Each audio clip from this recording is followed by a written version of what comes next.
ನೋಡಿ, ಇದು ಒಂಥರ ಹೂವು ಎಷ್ಟು ಚೆನ್ನಾಗಿದೆ ಕಲರ್, ತುಂಬ ಬಿಟ್ಟಿದೆ ನೋಡಿ. ಒಂಥರ ಮಲ್ಲಿಗೆ ಹೂ ಥರ ಕಾಣಿಸುತ್ತೆ. ಕನಕಾಂಬರ ಹೂವು ಕಲರ್ ತುಂಬ ಚೆನ್ನಾಗಿದೆ ನೋಡಿ.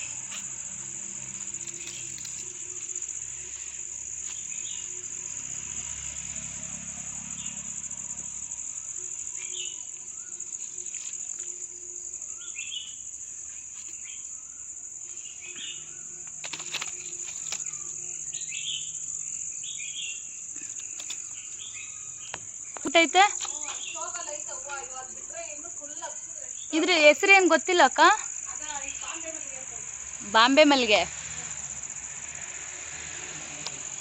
ಬಾಂಬೆ ಮಲ್ಲಿಗೆ ನೋಡಿ. ಇನ್ನೂ ಇಲ್ಲಕ್ಕ, ಅಮ್ಮ ಅಲ್ಲೇ ಐತೆ. ಅದೇನೋ ಬೀಜ ಹಾಕ್ತೀನಿ ಅಂತಿತ್ತು. ಪಾಲಕ ಸೊಪ್ಪು, ಆ ಸೊಪ್ಪು ಈ ಸೊಪ್ಪು ಏನೇನೋ ಮಾಡ್ತಾಯಿದ್ರು.